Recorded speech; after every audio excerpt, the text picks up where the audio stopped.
lalo't higit. Kayo po ang panganay. Amen. Panganay po ay mahirap. Una, simula, dito po ako, muntik na ma-stroke. Pero salamat sa biyaya ng Diyos, kayo po tumagal ng mahigit pa sa 10 taon. Salamat po sa leadership ng inyong pastor. Amen. Praise the Lord, dahil mataas po ang kanyang espiritualidad kahit bumababa ang kanyang potassium. Hindi na ba ang potassium ang bumaba?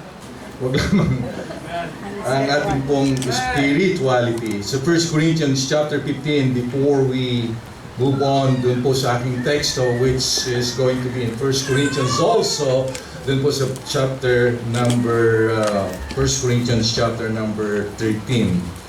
Diyan muna po tayo at hold your place in 1 Corinthians chapter 13. We can.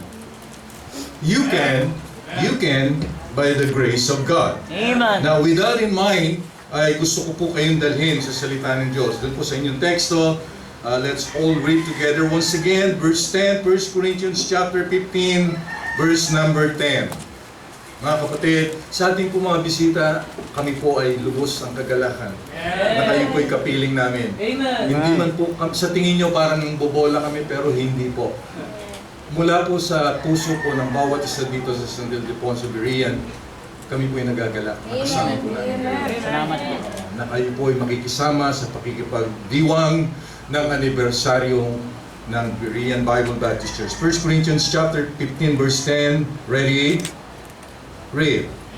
But by the grace of God, I am what I am, and His grace was bestowed upon me, was not in vain, but I labored more abundantly than they all, yet not I, but by the grace of God, which was with me. Panginoon, salamat po. Tunghayan niyo po ang iglesia nito at sa kanila pong pagpapasalamat ay ginugol ang lahat ng paghahanda. Sa gitna po ng pagadlang ng kalaban, ng dyablo, ay hindi po siya mananaig. Hindi po kami nagtatrabaho para managumpay.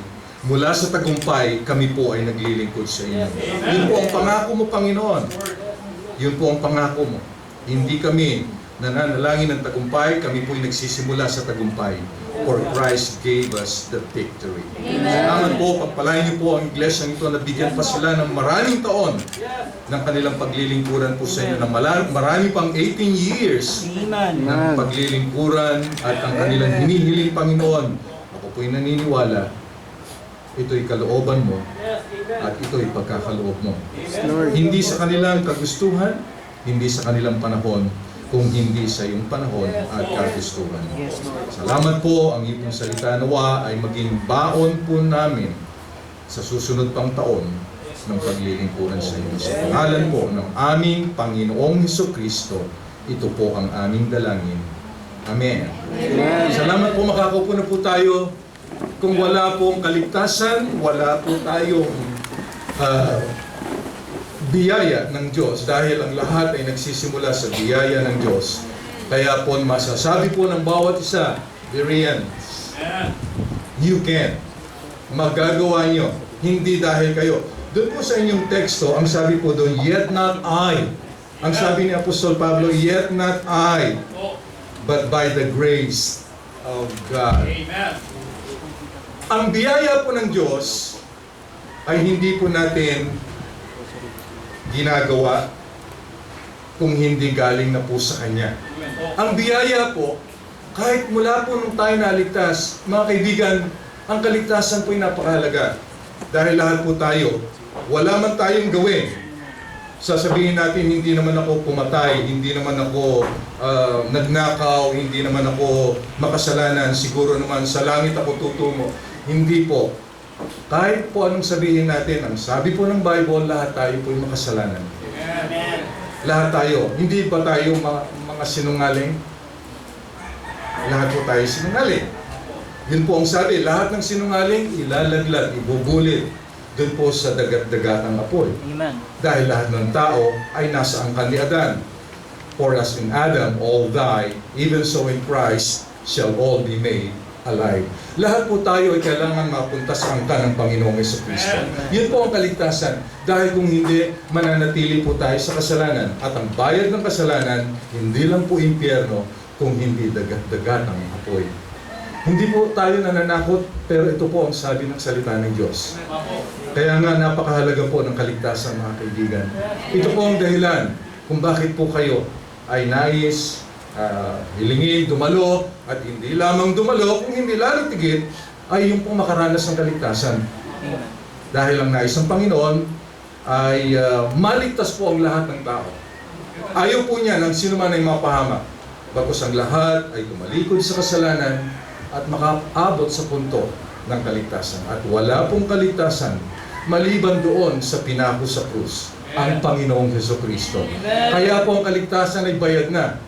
Kaya po ang kaligtasan ay bayad na. Sa Ephesians chapter 2 verse 8 to 9, for by grace, yun po ang inyong tema, are ye saved through faith, and that not of yourself. Hindi niyo ba napansin yung text niyo, yet not I, that and not of yourself. Hindi po sa atin, yet not I. For by grace are ye saved through faith, not, it is a gift of God. Regalo na lamang po. Bakit po regalo? Binayaran niya na. Siyang namatay sa kasalanan mo at kasalanan ko. Wala po tayong magagawa para bayaran ang kasalanan natin. Mga kaibigan, maniwala po kayo. Mga kapatid, yun ang dahilan kung bakit tayo naligtas. Yung pong naglagay tayo ng ating pagtitiwala sa Panginoong Jesucristo na gumawa ng lahat. Nasa Diyos ang awa, nasa Diyos din po ang gawa. Siya na po ang naawat, bumaba sa lupang ito at siya pa rin ang gumawa sa krus ng Kalbaryo ng kasalanan mo at kasalanan ko na hindi natin kayang bayaran. Yun po ang biyaya. Not of works. Sabi ko sa verse 9, Ephesians chapter 2. Not of works, lest any man should boast. Magmamalaki lang tayo, magbiyayabang tayo, pag tayo, at sasabihin natin, ako ang gumawa para maligtas. Kaya nga po, biyaya. At kahit na nga po ngayon, na tayo po iligtas na, o ikaw iligtas na, at lalo tigit Bereans, hindi ka magiging miyembro ng church na ito kung hindi ka naligtas. Now, we can, ang sabi niyo po, yes, you can. Now, kung aalisin po natin, napansin niyo ba yung sinabi ni Apostol Pablo? Yet not I. Now, yan pong tatlong words na yan, ang nais pong kunin natin so that you can. Hanggat hindi po nawawala ang bahabahagi at kanya-kanya at sarili-sarili, nasasabihin natin, Brother Jaime, ako mahusay lang dito. Mahusay pa ako kay Pastor. Pagka sinabi niyo pong gano'n, tayo po ay bahabahagi. Now, hindi lamang po dapat tayo ay nagsisimba. Iba po yung nagsimba lamang sa alam mo na ikaw ay bahagi ng katawan ng Panginoong Jesucristo. Iba po yun. Yung kailangan pong tayo mawala na bahaba. Tama po, ng bawat bahagi ng katawan ng Panginoong Jesucristo ay mahalaga. Pero kinakailangan makita natin, mga kapatid, nadidinig niyo po?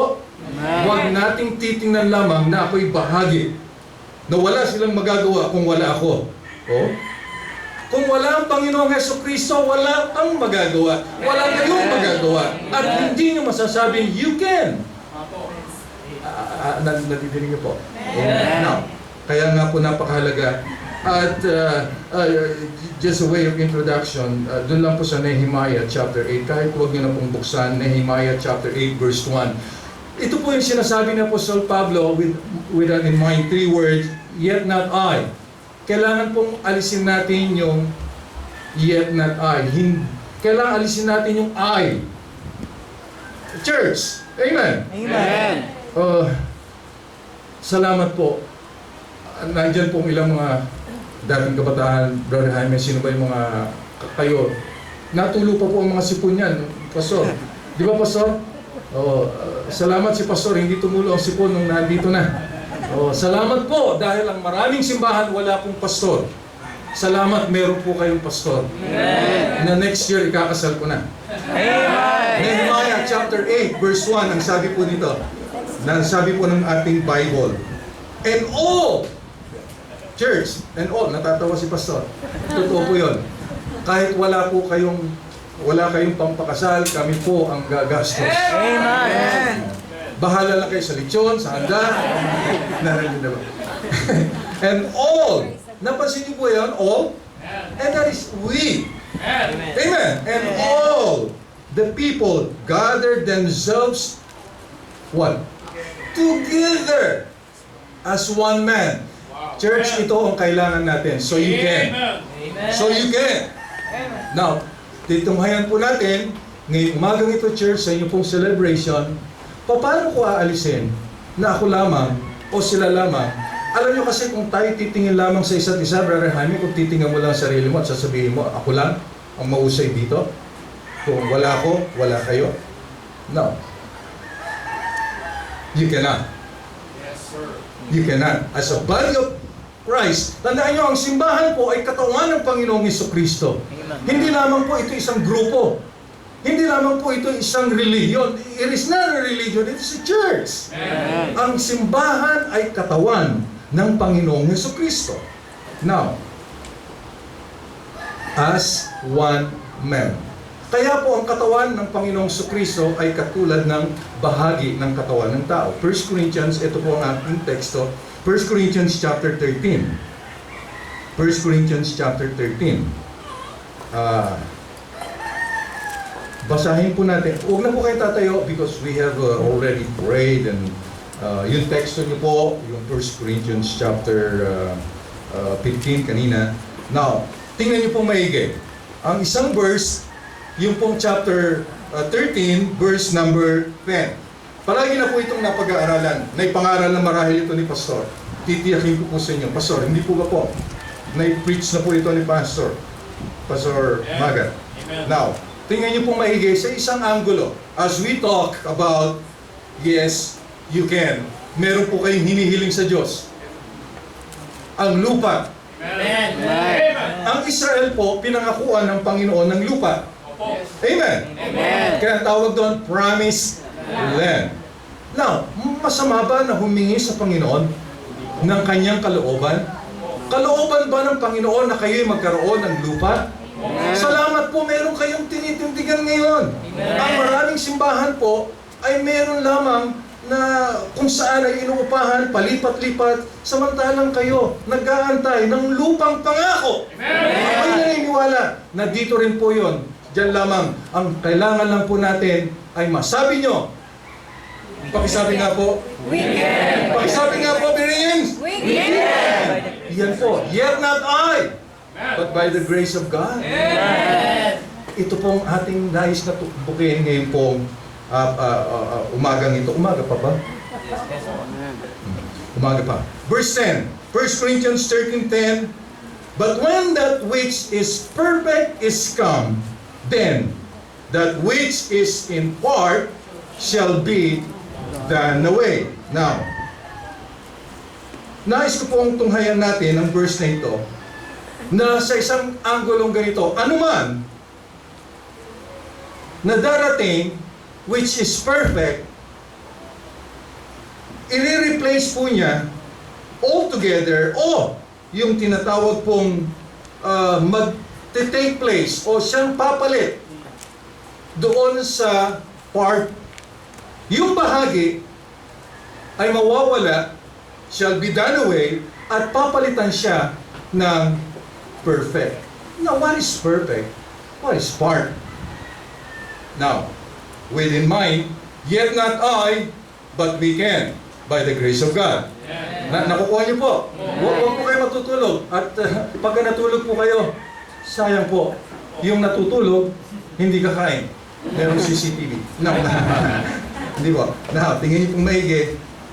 Ito po ang ating teksto, 1 Corinthians 13:10. But, the context ay napakahalaga. Ang context ang siyang magpapaliwanag ng isang text. Tama po. Amen? Amen. Ang context po nito ay magsisimula doon sa unang chapters, chapter 12. Kaya ang sabi doon, but when that which is perfect is come, pagka siya na po ang nagre-replace, pagka dumating, at namamanghan, nakikita na, at siyang nakikita na, then that which is in part shall be done away. Now, what is that means for us? We can, by the grace of God. Now listen, context, verse number 12 of chapter number 12. The Bible says, for us the body is one, and had many members, and all the members of that one body, being many, are one body, so also is Christ. Now, pinakita mo na ang isang katawan ng tao. Lahat naman tayo dito ay tao. Tama? Yung katawan ng tao ay maraming bahagi. Members is also parts at bahagi ng katawan. Marami tayong bahagi ng katawan. Lahat tayo ay inayos ng Panginoon. We are created by God na sa ayos. Maayos ng pagkakalikha. Hindi nilagay ang iyong bibig sa likod at ang mata mo ay nandito. Pagkakain ka at titingnan mo muna bago isusubo mo. Napakahirap mo ng gano'n. Subukan niyo po. Tayo po mga Pilipino, hindi matatangos ang ilong. Ngayon paulan, halimbawa ang ilong mo ay nakatikwas gano'n. Gano'n ang pagkakalikha sa atin. Pagka umulan, sisinghap-singhap tayo. Napakahirap ng pastor. Di ba?